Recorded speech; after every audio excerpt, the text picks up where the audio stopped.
Welcome to SOFLA, and SOFLA is the Synchronous Online Flipped Learning Approach.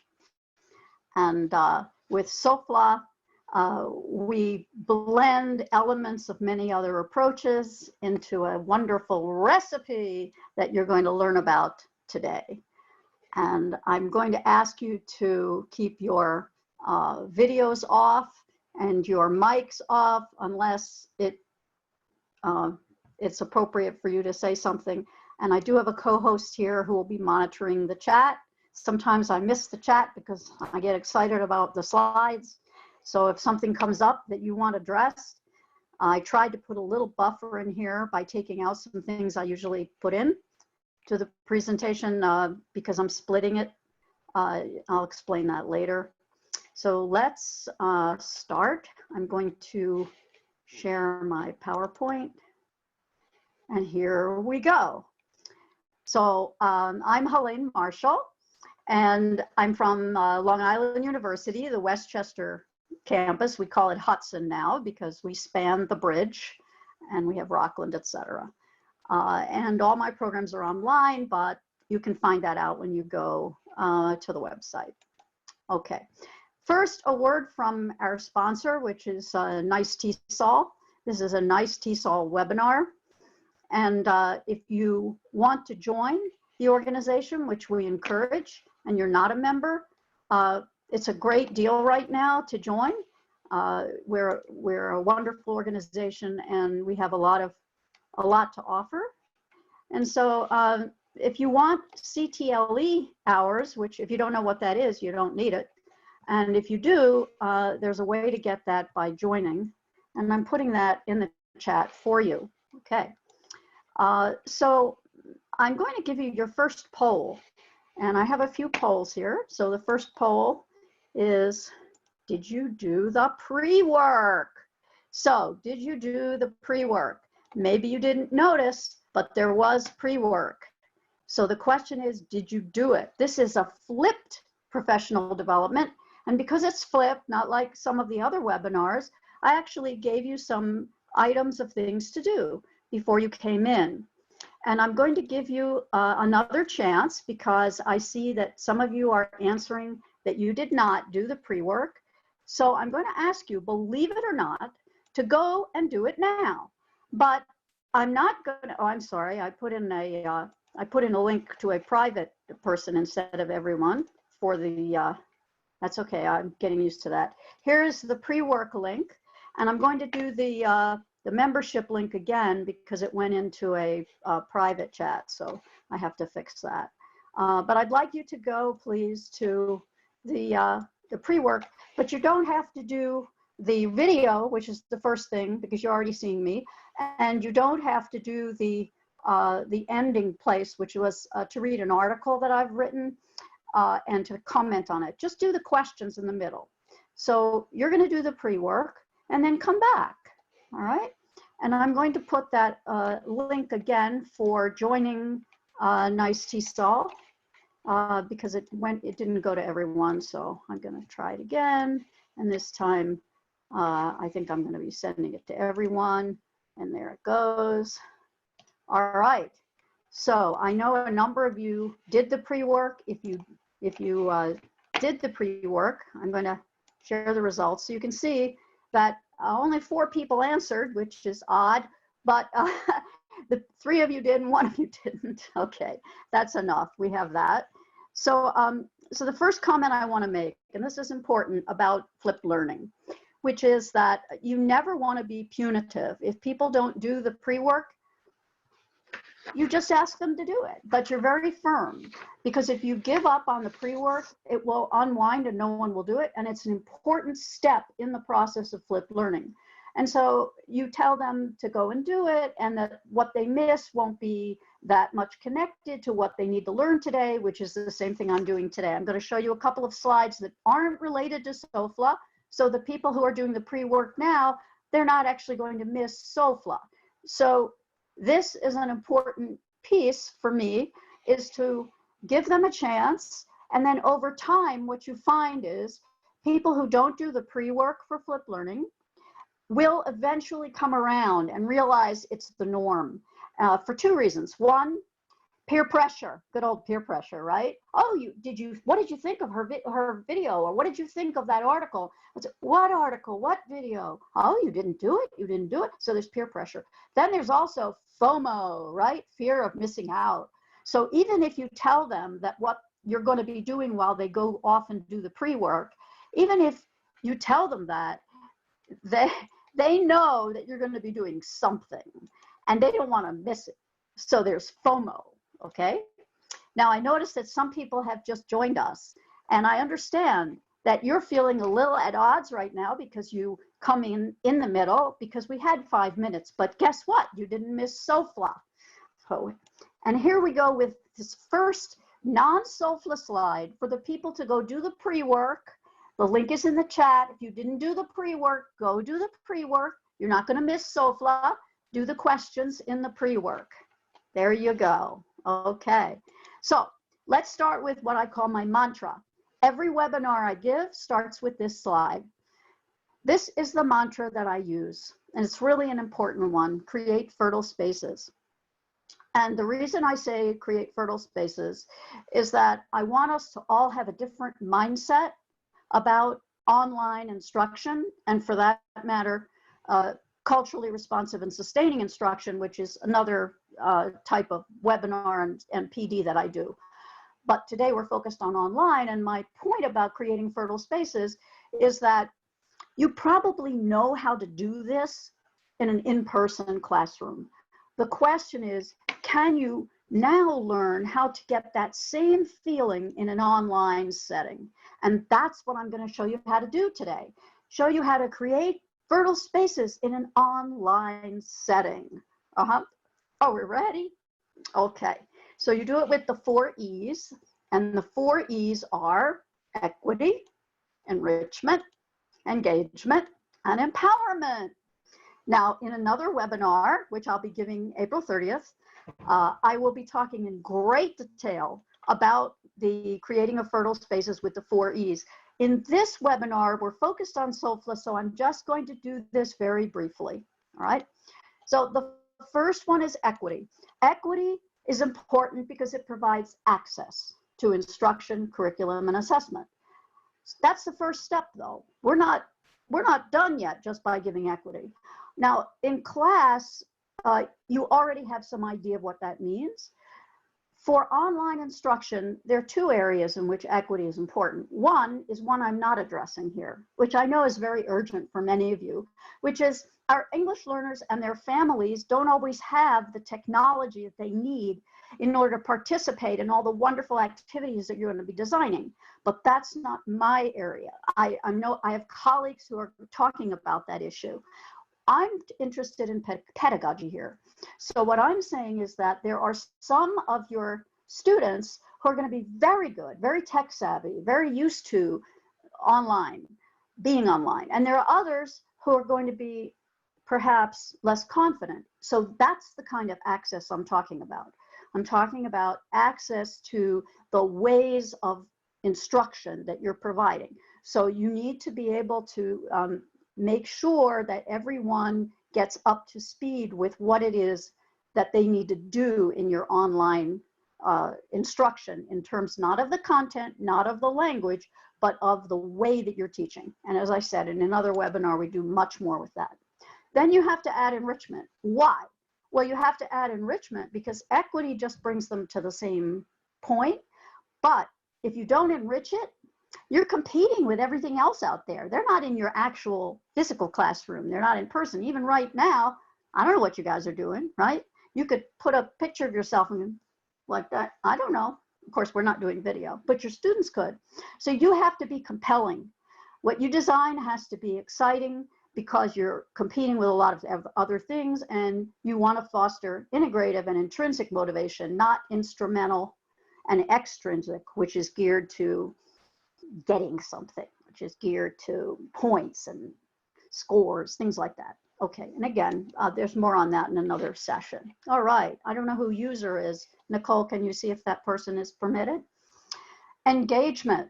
The third one, engagement, means participation, because once they're motivated, they're going to engage, all right? So engagement is wonderful because once students are engaged, they'll participate. And if they don't participate, that's when you start losing them, when they're just sitting there and they're sort of there, but they're not there, all right? They call them lurkers, right? And then the last one is empowerment. And we really want our students to feel empowered. I always say right at this point that empowerment is not a transitive verb. It's not something you do to somebody. People become empowered because they're engaged and they're participating. It's a natural consequence of that. And another natural consequence of empowerment is that they take ownership. And of course, whose class is it anyway? Do you really want to be the boss of everything? So you want them to take ownership. This slide forms the basis of another webinar that I give on online pedagogy more in general. And as I said, there are several versions of that. I presented it already for Nice TESOL. If you want to find the YouTube on the playlist, or I'm going to be giving it live. Still funny saying that again on April 30th. I think it's April 30th, whatever Laura told me. Okay, now we're going to go to poll number 2.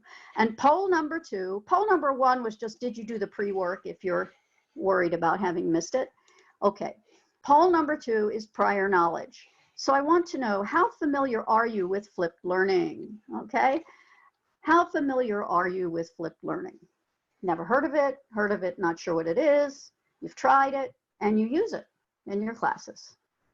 That's what I'd like to know. Okay, all right, just to get a sense of who's here. Good, all right.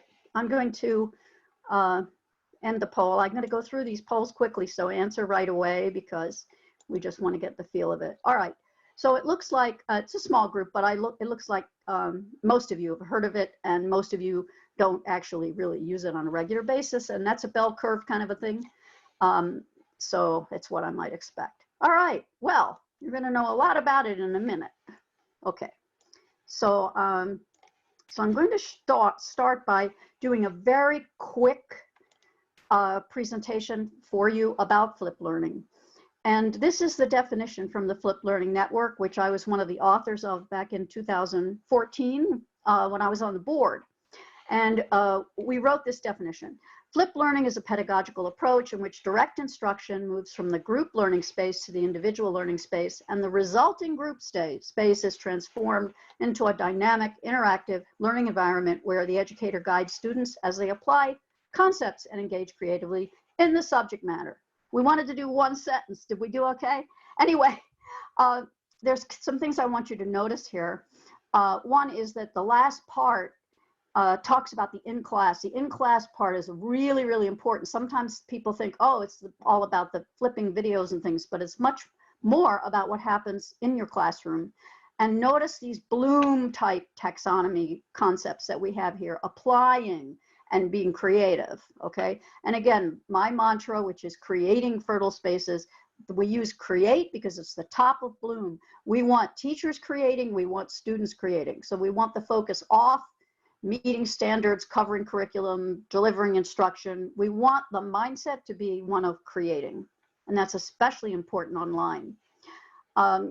Also, I want to show you the document itself online so you can see it. I want to show you that, and I'm going to also give you a link to it. I have my links ready to go here, which is the definition of flipped learning. And you can go to this site this way. I'm putting it in the chat. There it goes. And this is the definition. And there's also with it a checklist on the second page, and it goes through the checklist. And if I were doing it today, in fact, I'm working on a blog post about it, I would add my favorite mantra to the second one, which is learning culture. And I would have L3 there about creating fertile spaces. So just saying, okay? All right, now you have a little bit of a better idea of flipped learning and what it's all about. You can study more about it, and these are the 4 pillars, but we're gonna move on now to do the synchronous flipped online approach. All right. Now I'd like to give you another poll. This is a quick one. And this one is about the delivery mode. So could you answer for me, please? When you teach online, what delivery modes do you use? I know most of you are teaching online now. So I'm asking you, are you being asynchronous, synchronous, both, or I need a dictionary, which is fine. By the way, I have my TESOL mug here. I was going to be presenting this in Denver, but, you know, for you guys instead. Lemonade. Okay, so let's have everyone answer. Let's go, guys. I know there's 13 people here, and we only have 7 answers.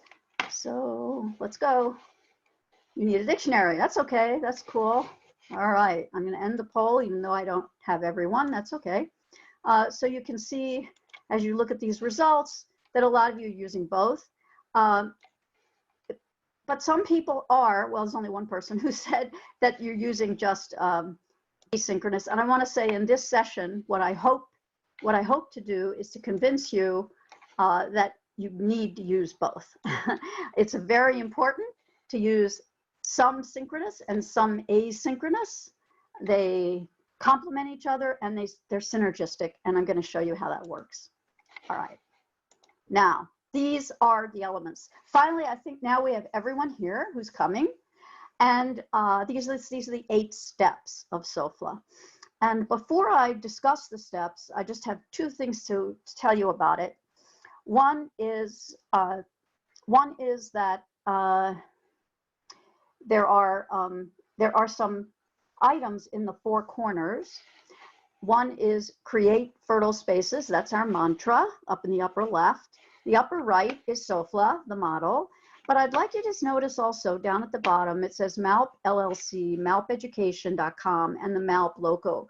So I do ask that you respect the intellectual property. This is my work, and it's something that I've developed, and it comes under my MALP LLC. And so just remember to cite me. I haven't published this yet.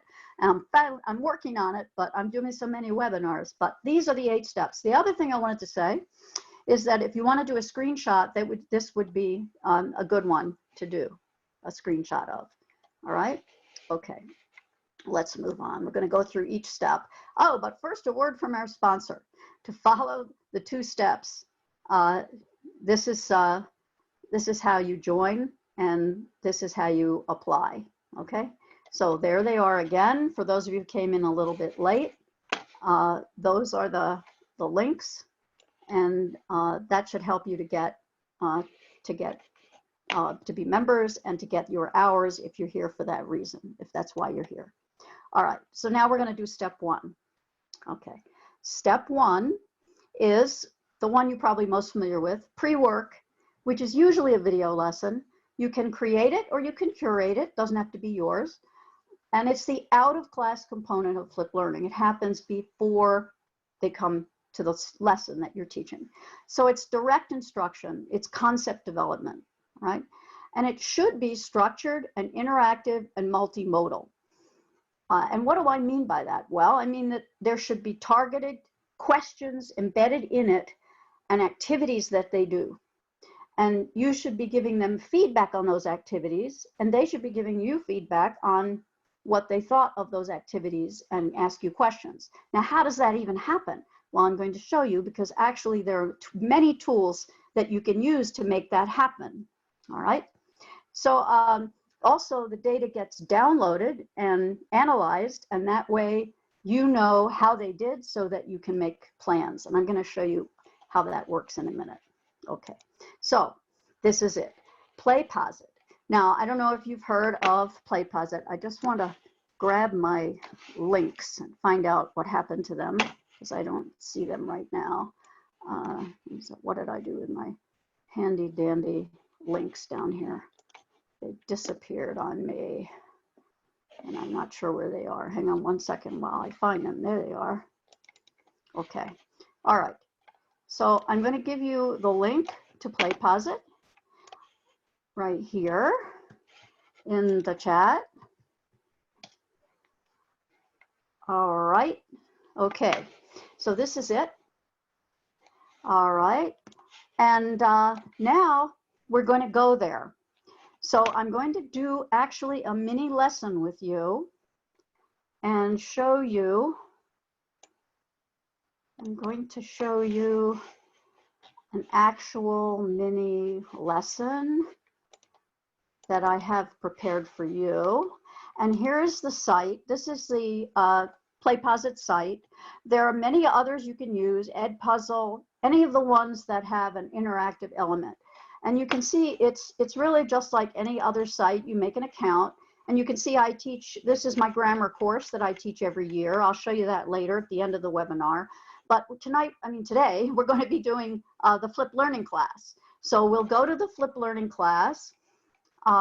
And you can see that it has two versions. There's a 3-minute version. The other one's too long. We'd never get through the webinar. So I'm going to take you through the 3-minute version. And you are going to give your answers in the chat instead of actually participating as students. We could do that, but it would take a long time to get you all joining and in it and everything like that. So it's easier to just do it in the chat. So I'd like you to please watch this little video. I'm going to stop it periodically and ask you questions. And I'm also running it faster than normal. You can control the speed. For your students, you can slow it down. But for you guys, I speeded it up. Okay, so just tell me for sure that you do hear it. You should hear it. Short video lesson on flipped learning. Yes, we hear it. This is your guide to creating a learning culture with flipped learning. Learning culture is one of the 4 pillars of flipped learning. And I'm Helene Marshall, your guide. So let's look at the learning culture pillar.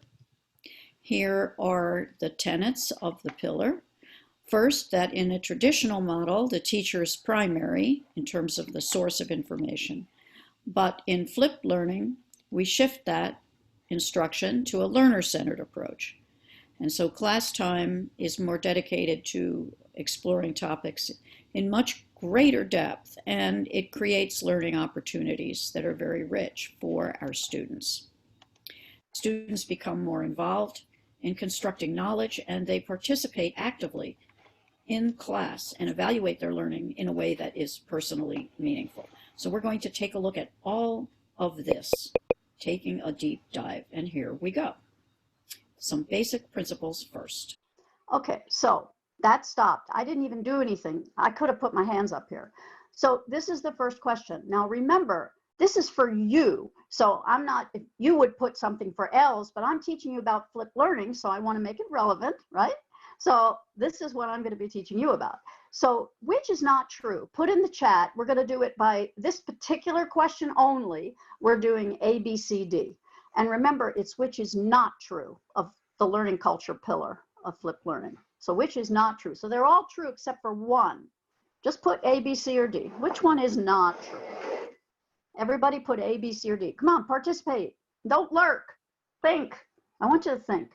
You'll feel better at 4 o'clock if you did some thinking. Let's all think. Oh, what a smart group. I got to tell you, I catch people in other, I've been catching people in some other groups. We can let her in, she has a name. Okay, let's go. The answer is B, as you know. Now watch what happens though. I'm trying to teach you the tool. So I'm teaching you 2 things. I'm teaching you about flipped learning, but I'm also teaching you the tool. You can do 2 schemata at once, right? Schema theory. I talk about that a lot in my other webinar. You'll come to it. You'll like it. So now we put submit. That goes to the teacher. And if you don't put submit, nothing else happens. Now look what the teacher did. I put that in before. I didn't just do that now. I preload. So if it's correct, I don't just say correct, great job, global praise. No. What I do is I say, yeah, and here's why, right? You're right, and here's why you're right. And believe me, if you check one of the wrong ones, there's a message there telling you why you were not correct. So that's important. Feedback, you preload your feedback. Now we're going to hit continue. That gives us a chance to watch more of the video. So let's Teacher do talk. So the research shows that 65 to 90% of class time is teacher talk. This can be from directions and procedures, explanations and clarifications, or feedback and evaluation.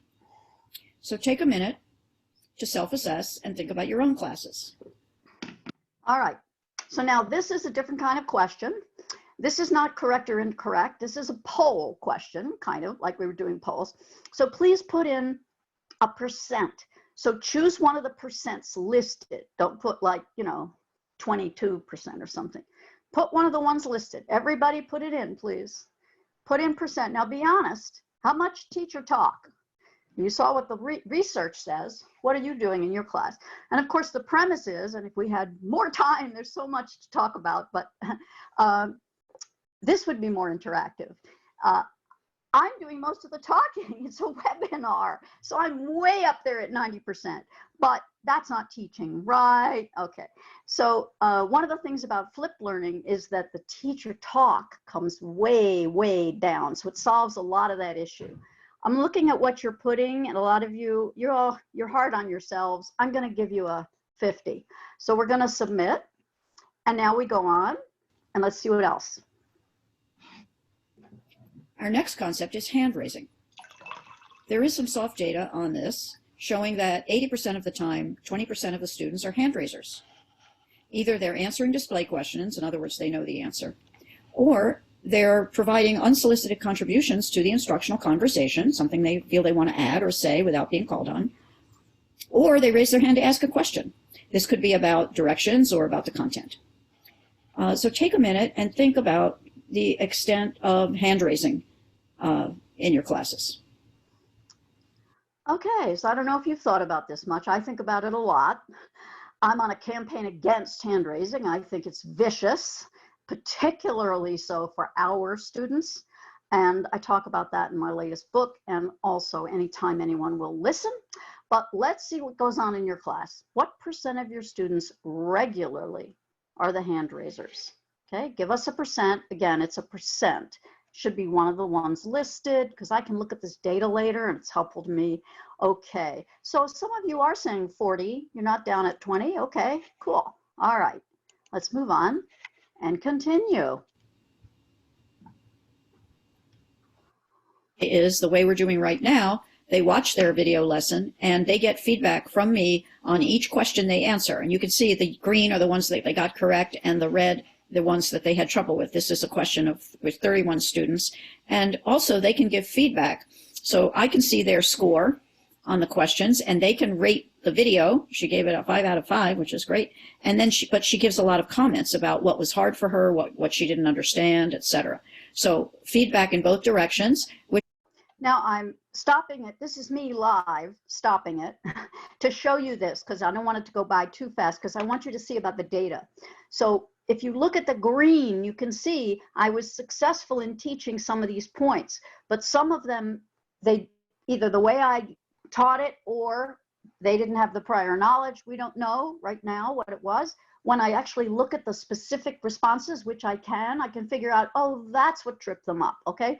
You get amazing data, and then this is what informs your next class. So you don't waste time on something that they've already learned, you taught it to them, boom, you can apply that further, but you might have to clarify certain points that you didn't get across, and then you see the feedback from the student. And we'll talk more about it later, but I want you to remember that you saw this.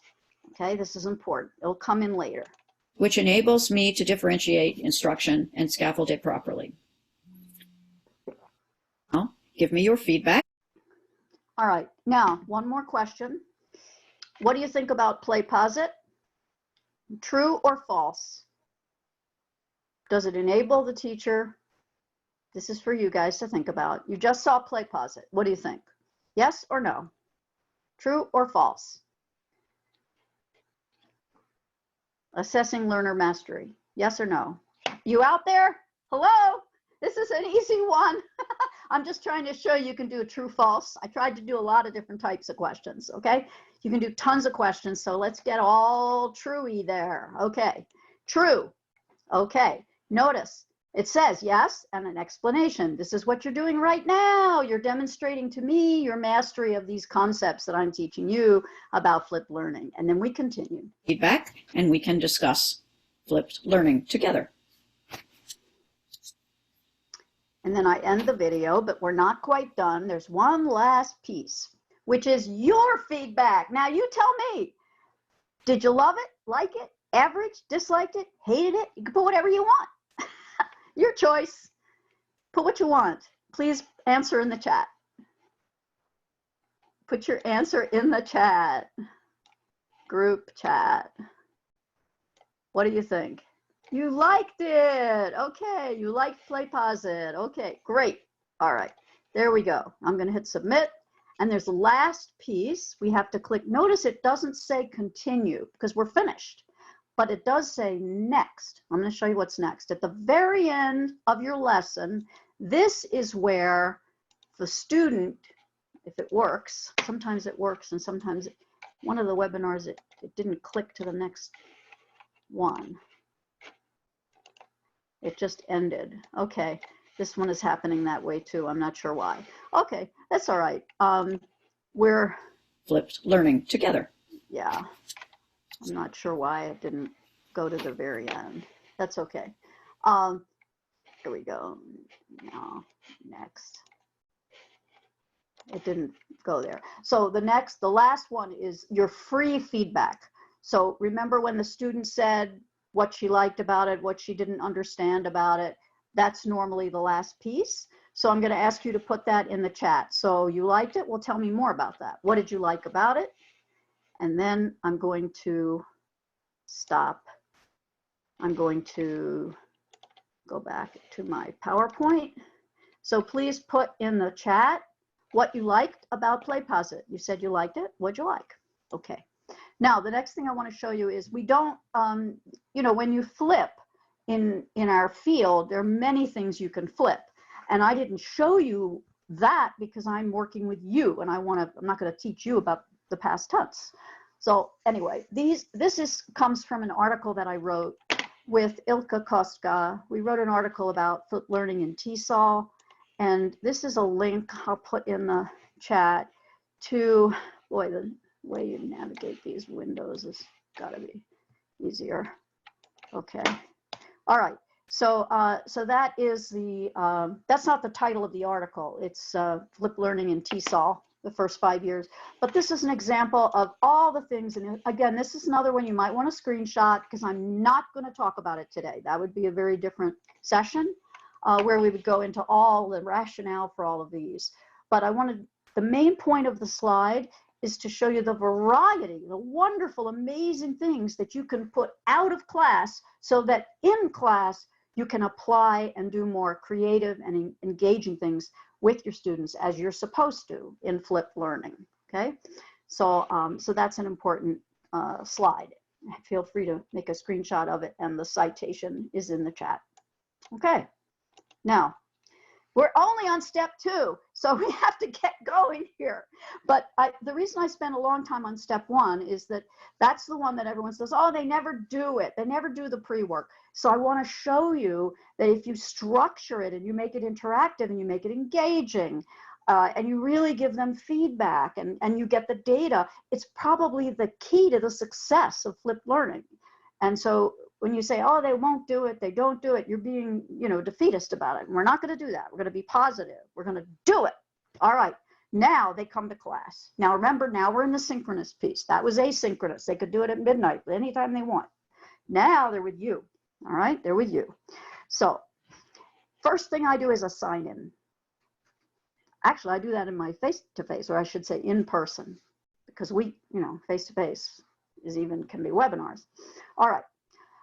The minute they walk in the room, I don't start class. They walk in, there's a sign-in activity on a whiteboard. And there are whiteboards in anything that you use, Zoom or whatever.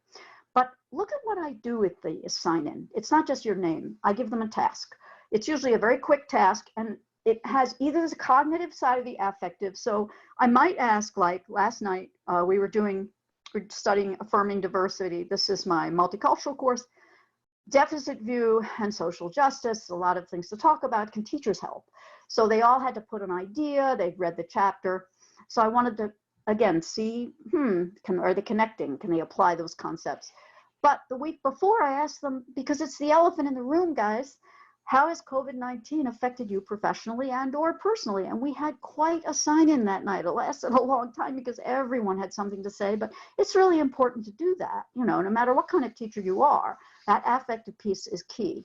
And you don't always have to do, you know, the sign-in is whatever. Sometimes I decide at the last minute what makes sense tonight for the sign-in, okay? So then 2 weeks ago, I had given them a video lesson, or no, actually this one was not one of my lessons. This was Pinker. Sometimes I have them go to somebody else, like Steven Pinker makes great videos. But I wanted them to tell me what puzzled, surprised them, or inspired them. That's my second language acquisition course. And I wanted them to think about Pinker. And then 4 weeks ago, we thought we were going to be, you know, what are you going to do for spring break? We were in a different place. But I want to ask them that, like, what are you going to do if there's going to be some kind of vacation coming up? Shows you care and you want the relationship. It's very important. So do you have the flavor now, how this is not a do now like they tell you to do? I'm totally against that too. I like sign in. All right. And it's attendance. So I know exactly when they came in because that's when they signed the board. Okay, let's go to step 3. So step 3, now this is what I call the dangerous step. So why is step 3 so dangerous? Well, because it's teacher-led. And when it's teacher-led, there's always a chance that you're going to take over. And it's very important that this, although it's the whole class, that you structure the activity so that they're doing it and you're guiding, you're giving feedback, you're observing them, maybe you're doing a little assessment of some of them in a private chat, but you're off to the side. So it's to clarify concepts that were missed in the pre-work. You design an activity to clarify. And if they did get that particular concept or any particular one, you use the whole group application time to have them practice it more or get better at it or refine it. And you can use a whiteboard, a chat box, an audio, whatever you want to use. This is not about tools, okay? I'll just give you one example. We had been studying the difference between structured instruction, or, you know, structure-based instruction, and communication-based. And I know it's not exactly a dichotomy, but, you know, this is kind of a basic kind of course I'm teaching. So I just asked them I put a list of characteristics, and they had to put them on one side of the T-chart or the other, and they debated a lot where each one went. And if they had really had problems, I'd step in, ask me. It's not a test, it's a whole group activity. And they loved it, they liked it, you know, but they know I'm there if they need me. That's an important concept. And I talk about that elsewhere, where I say, if there's anything that the students can do without you as an intermediary, let them do it. Get out of their way. Okay, speaking of which, this is the breakout rooms. All right, so breakout rooms, if you've never used them, you have to. You can't teach an entire class and never get them in breakouts. They can't be with you all the time. They have to go into groups. Now, the groups, you know how to do this, your teachers. I'm not going to tell you. You know, you could do the jigsaw. You could do the same activity in every room. And as far as how you group them, you can group them in any way you want. You know, I even think about who was absent. Don't have them all in one group. The absent last time. You know, there are all kinds of ways to think about grouping, but you know this, right? Or if you're doing a project over several weeks, they might meet in the same breakout for that time. It's totally up to you, but you need to get them into groups. They love it. And do they stay on task? No, why should they? We get together, they're going to have a little chit chat. That's all right. Because remember, it's online. You have to keep them engaged. You have to get them to want to come to class. And if they feel like, ooh, I better not, you know, breakouts, ooh, she'll come in. Now I do pop in. I pop in, how's it going? But I'm not in any way punitive about it. It's fine what they're doing, all right? So I think that's really important. So, but there is accountability. That there is. So whoever's in the room, I know who's in the room. They have to produce something. Their names are there. Sometimes I do it by group or individual, but there's definitely accountability, okay? So that's one option for breakouts. But now I'm going to show you their favorite option. Their favorite option is, believe it or not, peer instruction. And I don't know if you've ever tried it. I have to give a shout out to my colleague in Colombia, Carolina Rodriguez Buitrago, because she but she really pushed me. She said, you can do it, you can do it. And I said, oh no, it's too complicated. But we did it. And what it is each room has a peer leader, and they've prepared a teaching point. And they prepare a little video, and they pause and ask questions, but they don't do it for the whole class. So they don't get intimidated. It's a small group. And then I kind of, depending how big your class is, you can rotate them around from lesson to lesson, but it has to be very narrow. I'm going to show you an example, a couple minutes of it. And then at the end, there's a little quiz that they design, and because I'm a teacher ed, you know, so they design it, and then I download the data and I see how that went, and also the students give them feedback too. All right, and I'm just going to show you this. This is my YouTube channel for my grammar class, and this is the playlist. So the playlists, and I always use YouTube playlists, but they're unlisted, so it's not private, which is just me, and they're not public. I'm not going to do that. So you use the middle one, unlisted, and then you make sure they have the link. You give them the link. So here are some of the ones, and I just want to show you a little bit about Andrea's one. She did pronunciation of past tense, and we'll listen to her for just a second. Of past tense, ED by Andrea Nunez. So before we get started, I want to make sure that we are focused on the regular Do you hear verbs it? and only the regular verbs. When we want to make a regular verb a past tense, we add the inflectional ed suffix. Do you hear As it? you can see in the words wanted, Okay. looked, wasted, asked, played, and rained. If it ends in the letter E, we usually add just the D, but there are other times when regular verbs end in a Y and we need to change the Y to the suffix IED to make it past tense. Okay, so I just wanted to show you that briefly to give you the idea of what the peer instruction is. And, you know, you saw how narrow it is that she's doing. Hang on one second. I want to get back to my PowerPoint. Is it there for you? It should be. Yeah, I should be sharing the PowerPoint again. All right. It's got to be a narrow point, but you can see the peer instruction. And what I had them use for that, and now I'm going to go back to my links again, was Screencast-O-Matic, and they loved it. It's so easy to use. Anyone can do it. And it's free if you just do a short one. And I'm going to give you two links. One link is to the Screencast-O-Matic site, and then the other is to a blog I wrote about how I use Screencast-O-Matic and my philosophy and creating Burl spaces and all that stuff. So you might want to read that blog. It's kind of fun. Now we go to step 5. So step 5 is when they come back from breakouts. So you always do that. They need to come back and share. And that's part of the accountability. Now, sometimes you want to have them share their whiteboard. You can actually do that. If they did the same activity, you pick one group, share what you did, and then others can compare. Or if there was a jigsaw, then you have to leave time that day to do a share out. Or maybe you won't have time for all the groups, okay? But again, that's your basic teaching that you know already how to do. Then the other thing I want to mention is the feedback is really important from peers. And the model I use, and I'm not going to go too long into this model right now, but it's called SHAC, and my students love it because you know how you say, oh, give peer feedback, like you give, whether it's writing or any kind of peer feedback, and they'll say, oh, it's good, it's good, it's good. Or they find silly little picky things or something. This gives them a framework. You know, it's not like give feedback, and it's not being too specific. So either they share something that it made them think about themselves, or maybe they want to give some help to the other person, or they have to ask a question for some reason, or they make some kind of a more general feedback comment. And this is a colleague of mine from Morocco, Khalid Fethi. We've worked together for years. We both believe in flipped learning, and he came up with SHAC, and I never look back. It's fantastic. And we've written articles together and such. So he's amazing, and shout out to him. That's step 5. Now we're going to go on to step 6.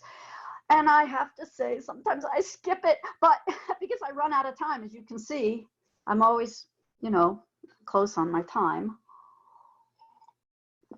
But I'm telling you, don't skip it. You know why? Because the preview discoveries is what gives you that forward looking that's going to motivate them when they get out there and you're not with them for the pre-work. So it's a cycle, it's a circle, right? So this is what you do with them to get them ready for the next pre-work. So the pre-work is actually preceded by the preview. So in some ways it's step one. Maybe I don't need to rethink this. But what it is you either, I mean, I've done so many different ways, but you could do a PDF of the text that you're going to have them read, or it's also, you ask them a question, you know they don't know the answer yet, but it makes them think and get curious, a little bit like Freirean problem posing, if you're familiar with that. You kind of put them in a situation where, oh, I really don't know, and then they want to know. So you get into that kind of curiosity, motivation. Also, there might be terms and concepts. I usually do it with count and non-count nouns. I always do a preview, because if they just get thrust into that, no matter how well I think I did with my out of class, you have to do a preview on the count, non-count. I love it when I have TESOL people in here and I don't have to, all my examples are clear to you, right? Okay, and you also get to assess their prior knowledge. You know, how difficult is this next piece going to be for them, because you're kind of gauging it there, and you might make adjustments even on the fly about what you're going to do because of prior knowledge issues. Okay, so that's really an important step. And then we get to 7, and they never leave without reflecting. So just like they never come in without signing in, this tells me they were with us all during the lesson and they're thinking about it on the way out. And this is the final whiteboard, and they know they can't just say, great class, learn a lot. I erase it if they do that. Sorry. They learn fast. And if they write a long summary, I say, no, one. I know you could put 10, but I want you to put 1, because what happens is I call it the what sticks.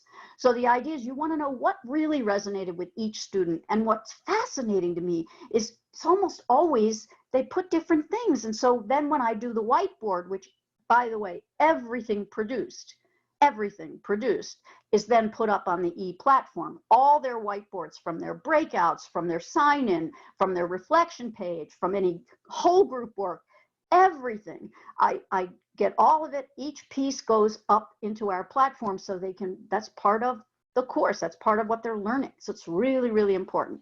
And I just have them do a very short piece, and there we go. That's the reflection. Just as a side comment, always use pictures that are free to use and share. Why did I say that? I was lectured once because I used to not know that, and I threw all kinds of pictures up that had copyright. And here I am asking about my intellectual property with SOFLA. Well, guess what? This is free to use and share. Isn't it gorgeous? So if you really try, you can get amazing photos that will make your point even free to use and share. It's really important. You go into Google Images, you go to settings, you do advanced settings, and you do free to use and share. And if you set it up that way and you just replace it with what you're looking for, it'll remember your settings. How about that? You never know what you're going to learn in these webinars. Okay, so now I'm going to just give you a very brief look at one of my classes so you can see what it looks like. I'm not going to spend too much time in here because a lot of you already know Blackboard, or you're never going to use it anyway. You use other things, Google Classroom. I'm not showing it to you to say, oh, Blackboard, which I think is kind of clunky, actually. But I want to give you more of an idea. You know, some people say, why are you showing me this? Try to, in all these webinars, guys, listen. I can't speak to second graders and adult literacy and college students. I'm going to use examples. You're here to learn the principles, right? Not the specifics. The specifics you will implement in your site, in your context, all right? So I know this is very far from what you do, but this is what I do. So take away the ideas, all right? So what this is there's Andrea, by the way, the one on the upper left. She's the one that did the past tense endings. She was very cute about doing that. It was kind of fun. All right. So, so anyway, what I do, this is the grammar class. And I have on the left information, welcome message. I always give them a welcome message with a welcome mat and everything. And then I have a lot of announcements. I give them announcements constantly. I'm always telling them every week what's happening so they feel like they know what's going on. The syllabus, the links to all the synchronous classes. I always use icons so they can remember what it is that they're looking at. And then if you go down farther, you can see I give them a weekly checklist until they get scaffolded out of that. But for the first few weeks, you might want to do it all the time. There are my videos, my grammar videos, assignments, tests, and answer keys. You see what's going on here, all right? Missed class, discussions. And then this is the peer instruction. We call them trouble spots. So a little nod to Anne Rames, but no one's that old but me.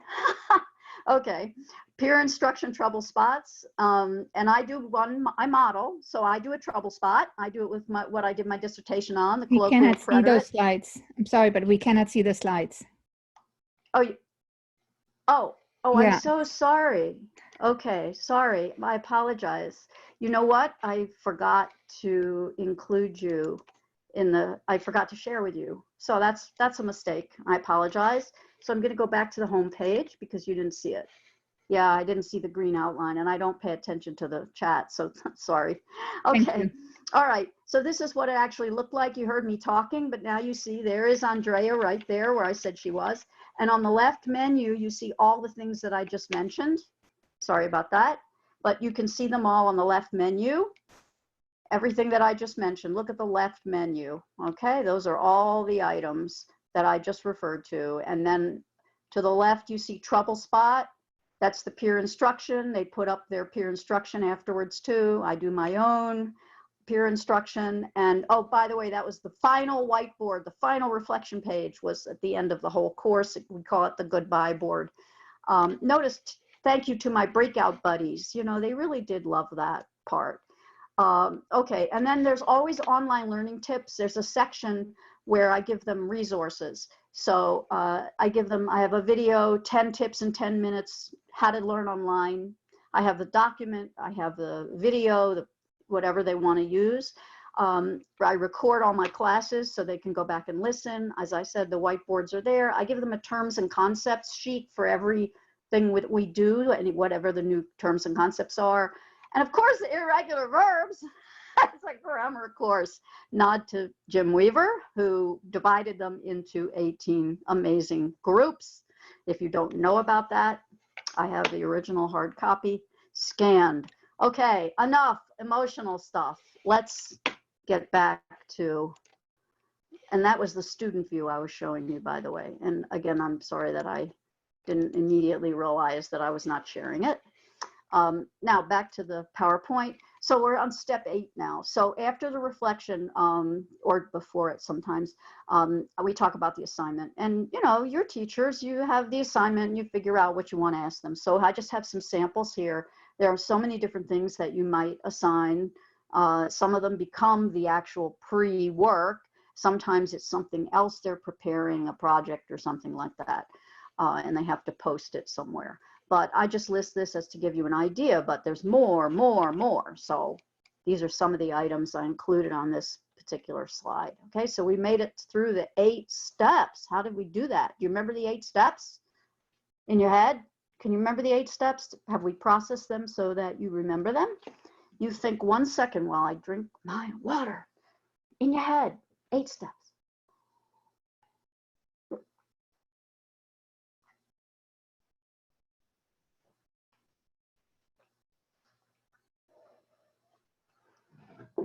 I've learned that when I do these webinars, I have to have a pitcher of water next to me, in addition to my ginger tea in my TESOL mug, because if I don't hydrate properly, I am not happy later. Okay, anybody get the 8 steps? Anybody get the 8 steps? No matter. You have the webinar recording. Okay. So one more thing before you go, well, actually there's several more slides before you go, but one more conceptual slide before you go, which is, I've just come up with this. This is new also and isn't published yet. but I think it's coming out in Mosaic. Have you heard of Mosaic? So it's our flipped learning article. I worked on it with Heather Paris, and I put forthcoming there. So these are your key questions if you're doing flipped learning. This isn't specific to online. This is for in-person. If we ever get there again, in-person will happen. So you can use these same 4 questions, but it's great for SOFLA too. So here they are. You have to decide what's in class, what's out of class. So in this case, out of class is asynchronous. In class, I count as synchronous. So why do you put things in different places? And I think based on what we did today, you can be pretty good at that. Also, for the out of class, when they're not with you, maximizing comprehension and retention. How do you do that? And I think when I showed you play pause it, you're getting the idea. All right, then the in class, the most is possible interaction. Not you, no, teacher talk, okay? And differentiation, right? You don't want all this business of hand raising and display questions. You want to differentiate. Each person should be getting a lot out of it at in whatever way they need. But you know about differentiation, but you need to really think about it in a synchronous online context. You have private chatting, which by the way is nice because they don't have to interrupt you if they wanted to ask each other things. There's an exercise I talk about in the other webinar called the helping hand, and we talk a lot about that, differentiating there. And then finally, my weakest point, that's why it's number 4 probably, accountability. I'm always forgetting they have to be accountable because I assume everyone's like me and they just want to learn, you know, they want to do it, they want to be good at it, but it doesn't always work that way. They have to be accountable. So you've got to build in accountability in both out of class and in class. And I've made the mistake of having a piece here and there that where there was no accountability and all of a sudden participation was out the window. And feedback goes along with it, right? Because if they're accountable, you also need to have feedback for them and from them. Remember 2 ways I talked about earlier. Okay, so those are 4 pretty decent questions to guide you. A word from our sponsor.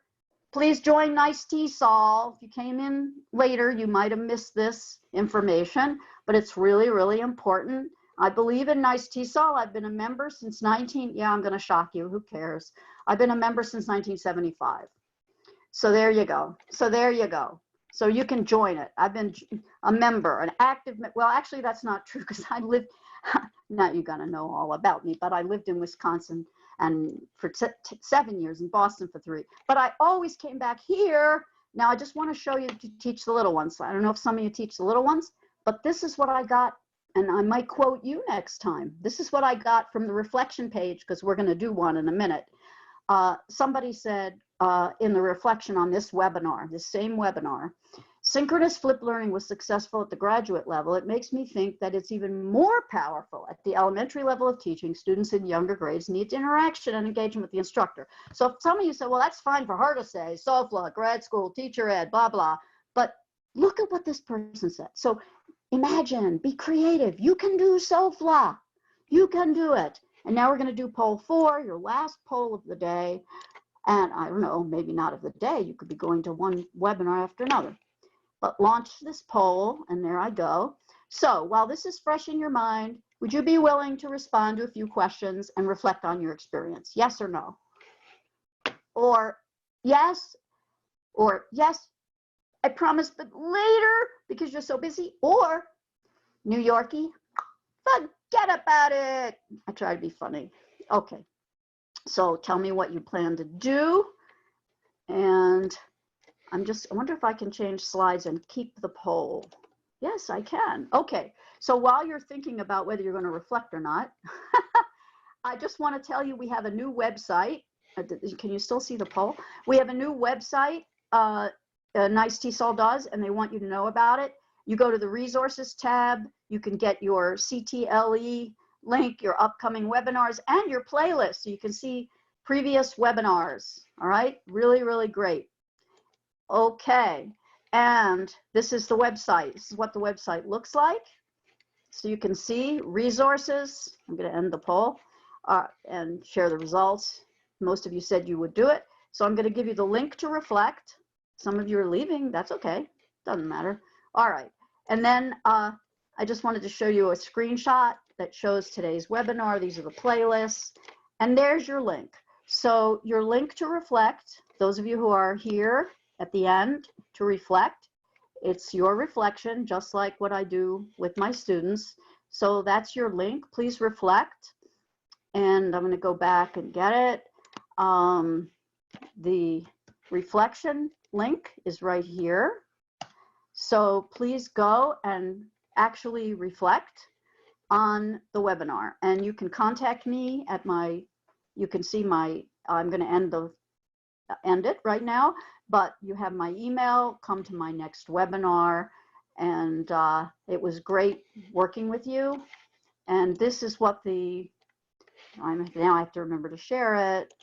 New share. Here we go. There's the reflections. So it's just a few questions to reflect, please, on your experience, your takeaway, how you're going to change, and an overall one. And it also has the link. Okay. So thank you very much for attending. I hope you enjoyed it. I'm going to turn off the whatever you call that, the recording. Stop the recording. Thank you for coming.